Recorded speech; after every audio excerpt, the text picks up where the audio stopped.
Try that again. Good morning. And welcome to the Unitarian Universalist Congregation of Princeton, where in our open and welcoming community, we live our message of hope, love, justice, and joy. Whether you're joining us online or in Channing Hall, we are glad that you are here, and we are glad to be together.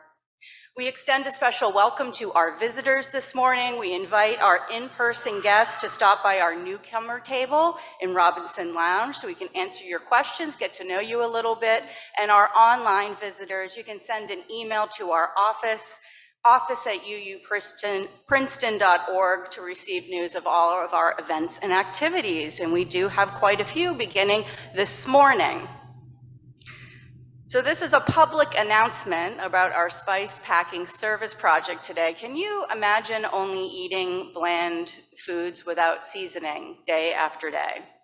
Many of our families who depend on Arm in Arm and food assistance program live in food deserts where they cannot buy spices at affordable prices and may also suffer from high blood pressure, so should limit their sodium and salt.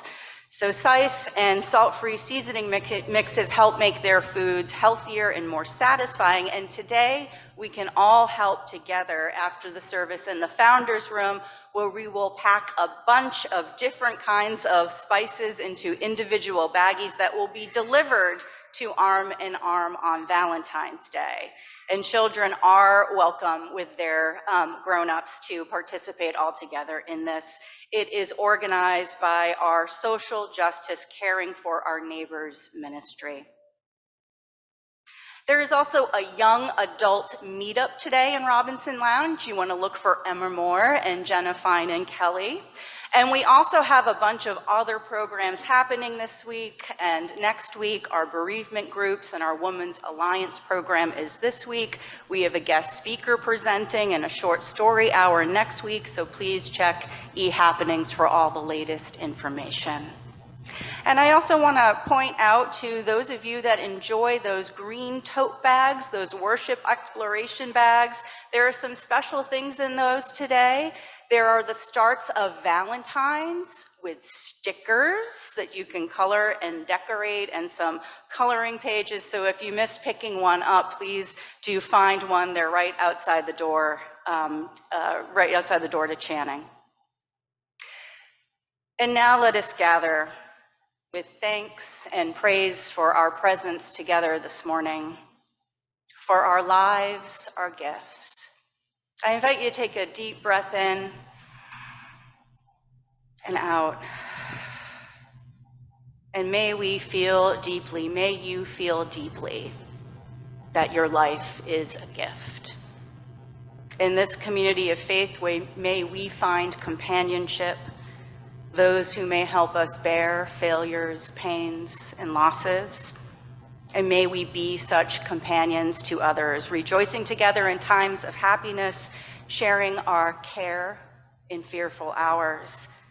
Guided by the Spirit of life, let us co-create a congregation where we may rest and renew, and from that center fulfill our commitment to build the common good in our wider community. In this sentiment, let us worship together.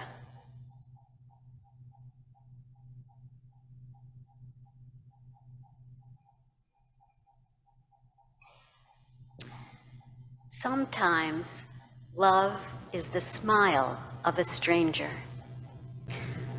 I fell in love with a man from Japan who had come to study English at the university where I was an undergraduate in 1980.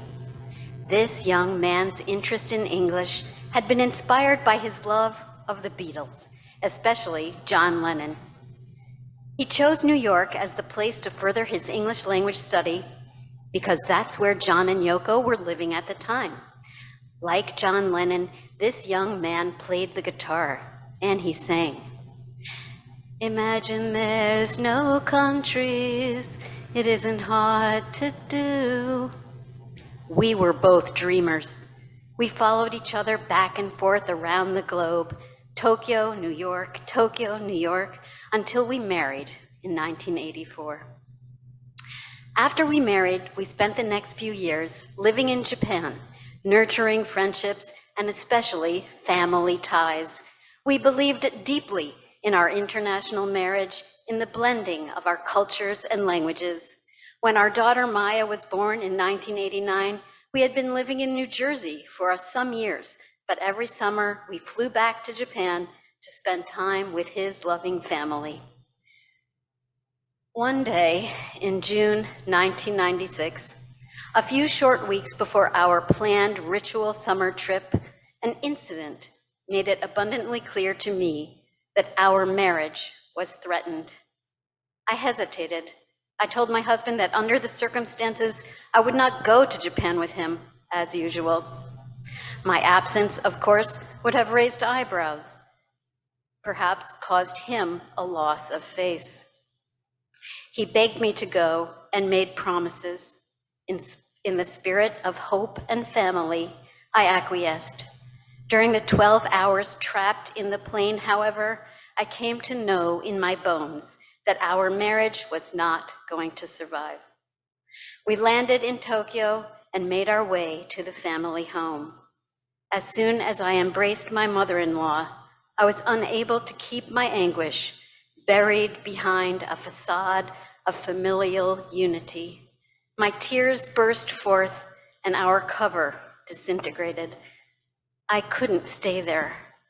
I arranged for a flight back to New York the very next day. Again, I was trapped in a plane, this time alone, barreling at 500 some miles per hour toward a life vastly different from the one I had known. The end of this marriage was not only a breakup, it was the loss of a belief. Sadly, it seemed John Lennon was right. Love across borders may be possible for a time, but in the end, we can only imagine it. I hadn't realized that my international marriage had given me a sense of identity and pride. It was the fabric of my being, and it had been holding me together, allowing me to breathe easy, function, and thrive. The sense of identity and security it provided had been invisible to me until now. Now it was gone, and like a sudden tragic death, I began to feel the utter, uncontrollable sadness of grief. The plane landed, and I started toward the exit. The weight of my small suitcase felt overwhelming, as did the sadness in my heart. Through the airport, I walked and sobbed with abandon, oblivious to the public nature of the environment. As I was trudging up a ramp, wet hair plastered to my sobbing face, a break in the rhythm of passengers on the other side suddenly struck my peripheral vision and made me look up. There, across the way, a plain young man with long, straight, sandy-colored hair was standing stock still, looking directly at me. He wasn't carrying any luggage. His arms were simply hanging at his sides. He was smiling at me. With his head slightly bowed, his features a picture of concern. I stopped and caught his eye. We held each other's gaze for a moment until, embarrassed, I looked away. This stranger didn't know me or why I was crying, and yet the sensation of his gaze was warm and knowing, and it filled me up. I took a breath, lifted my chin, and walked on. The months that followed were indeed hard, the hardest of my entire life, but I survived that day with the gift of a stranger's kind smile and the message it implied. I was worthy, and I was going to be okay. Sometimes the smile of a stranger is love.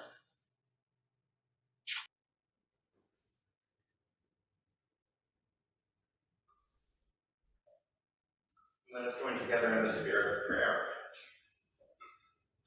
for the fresh morning air and another day of light and love, for friends and family who embrace us in laughter and care, for the food that brings us delight, for animals who bring us joy, for stories that make us wonder, for pictures that make us happy, for the puzzles we can only solve together, and songs that are best sung by many, and the work that takes all of us, and the play that invites each of us, and the night that awaits us, that peaceful darkness of dreams and rest. For these and for all the gifts of life, we say to earth, to air, to fire, to water, to spirit, and to one another and the ancestors, thank you and amen. So as I often do with us together, I wonder how Mr. Hatch's life would have been different if he hadn't received that heart-shaped box. And I wonder if Mr. Hatch could have created his community of loving friends if he never received a Valentine. Little chicken and egg for me as I was thinking about this, which comes first? Does feeling cared for by others allow us to express that care in return? Or is it kind of going out and sharing ourselves and giving support to others that allows for that to then be received from them in return? We've learned through the years that when children are provided a sense of safety and security from our earliest days, when we know ourselves to be blessings, when we know that our lives are gifts, that we have value, often we're able to find those gifts and values within others. And in our earliest years, we also come to learn what the world could be through the examples around us. And then through those examples, we might place certain characteristics upon what that thing that is greater than ourselves, what is the essence of that ineffable mystery that some of us know as God, or maybe the pulse of the cosmos, or the inherent attributes within humanity. Depending on what we witness around us, we can learn that the universe is wondrous and interconnected and full of beauty, or the opposite. The divine can be loving or damning or absent. And I don't mean absent in the sense of those of us who are atheist or non-theistic, but absence in the sense that the world does not include the love of our faith's understanding, which is an all-inclusive, consistent, abiding love that we can rest in and be propelled from and compelled to share. There are those of us who were raised without stability, without a steady sense of care and nurture, who grew up too fast as we navigated what was chaos, neglect, or perhaps even great harm. Many of us have grown ourselves back up with courage, leaps of faith, therapeutic support, or we might be in the process of doing that. No matter our histories, may all of us find a deep sense of knowing that we matter, that we deserve love, that we are agents of love. We don't know what Mr. Hatch's childhood was like, but he didn't seem to know that he was worthy of love and friendship. And so the Valentine gave him hope, a reason to be more courageous, confident, willing to be in relationship with his neighbors. And then what a community was co-created among them, a community of reciprocity where love was given and received as Mr. Hatch found himself to feel like somebody, and perhaps made others feel like they were somebody too. So let us be the Valentine. Yes, that means by sharing smiles and laughs and dance parties. I'll take as many dance parties as we can do, helping one another and our neighbors by our acts of service. And it also means creating brave space. The depth of love comes through the ways we communicate when we are coming from different perspectives and how we respond in times of hurt and even despair. In my inspired imagination, I wonder what happens the first time Mr. Hatch and Mr. Smith have a disagreement. I wonder how they talk that through, or if they never talked again. I wonder what happens when Mrs. Reed notices Mr. Hatch is upset because he made a mistake at work and he feels ashamed and he doesn't want to tell her or really anyone about it. Does she let him know she's still there for him when he might be ready to share more? Or does he ask for help in what he needs in a feeling of distress? Or is this a missed opportunity for a growing friendship? I wonder what happens when Mrs. Dunwoody, who has grown old, dies. How does Mr. Hatch and his neighbors support Mr. Dunwoody in his grief? You'll often hear me say that congregations are learning laboratories. Our congregation's mission is to be open and welcoming and live our message of hope, love, justice, and joy.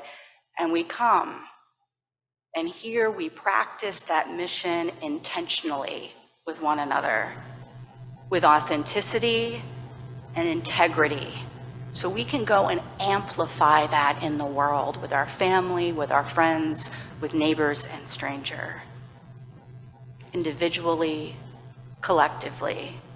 And when we falter, because we are human and we will falter, may we remember we are held, as all beings are, in the biggest, most beautiful, gift-wrapped, heart-shaped box, alongside a love that is beyond belief, a love that believes in us, a love that it is said won't let us go and won't let us off. And if there is a God, may that love be dipped in chocolate. May it be so. Amen, and blessed be. Thank you so much to the Burtons and to Courtney for our music this morning. After our benediction, we invite you to take part in our all ages community service project benefiting Arm in Arm. Our Valentine's Day gift to you, there are chocolates for everyone, including vegan chocolates at the table right outside the door here. So please take one for yourself, take one to share with someone else. Pour yourself a cup of coffee or juice and make your way to the Founders Room and share the love of our community with Arm in Arm. If you have come today seeking peace, may comfort wrap you in its embrace. If you have come seeking inspiration, may you leave sustained to address the world's great unrest. Go forth from here trusting in your worth and the value and dignity of all beings, of which we are connected in the mystery and wonder of abiding love. Go in peace and unrest. Amen, and blessed be.